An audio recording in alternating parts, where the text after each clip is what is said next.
DOJ pulled a non-essential funding from Maine's Department of Corrections after they put a trans murderer in a woman's prison.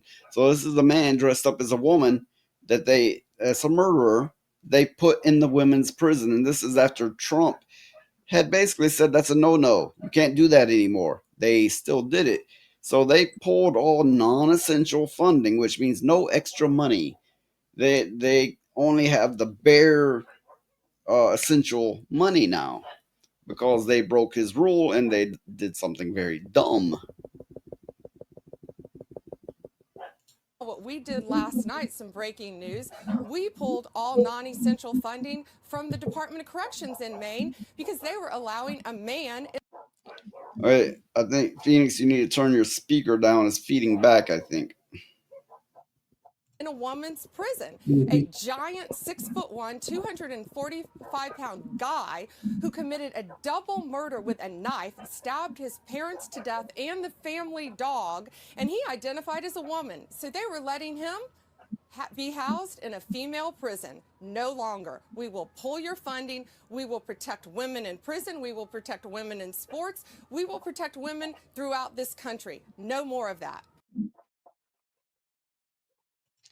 Yes, no more of that. Uh, with all this, pay attention to the bi people, the people of color, the LGBTQ, blah, blah, blah, plus, blah, blah, blah. They have been overlooking women hard. Women have been getting disrespected greatly as a result because now men can be women and women just got to be okay with that, I guess. They're putting men in women's prisons.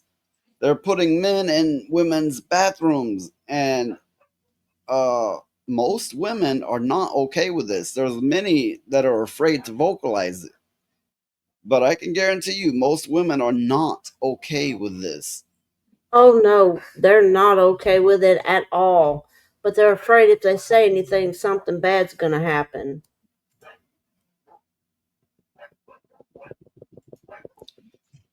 If you do not want to go over to Rumble to support me, you can click this link. This is another way. It will bring you to where you can give me a tip. And no, I don't mean that in no sexual way. Good thing the perverts aren't here anymore.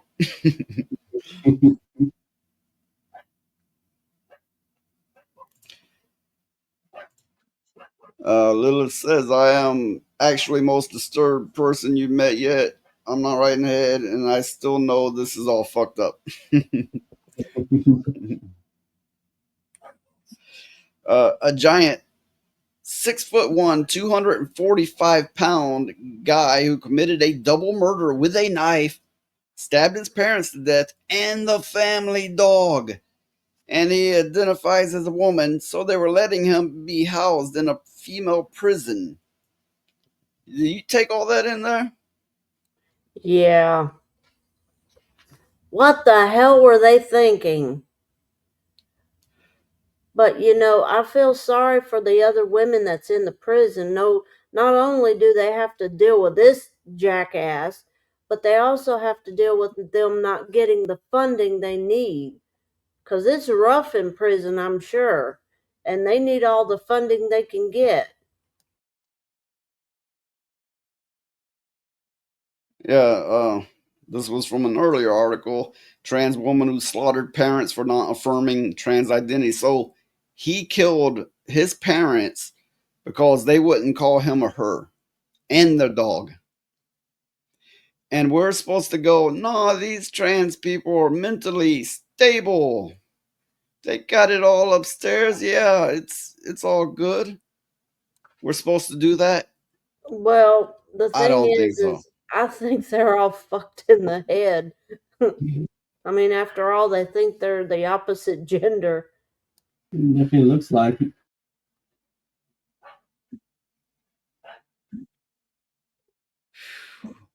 That's insane. He was arrested as a male, but they changed it in November. Oh. Okay, so I think I understand what's going on. He really doesn't identify as a woman. He did that. Well, no, he does, but I think he did that shit on purpose to get sent to jail so they would transition him for free. That's what Yeah, I this think. is kind of funny. And now we sit back and watch all the liberals come out in defense of prison funding, which generally they're against giving prisons any money. Now they'll have to come out if they recognize this. They'll have to come out and argue for funding this prison. Oh my! You can't make this shit up. You just Such can't make it up. conflictions. Such conflictions.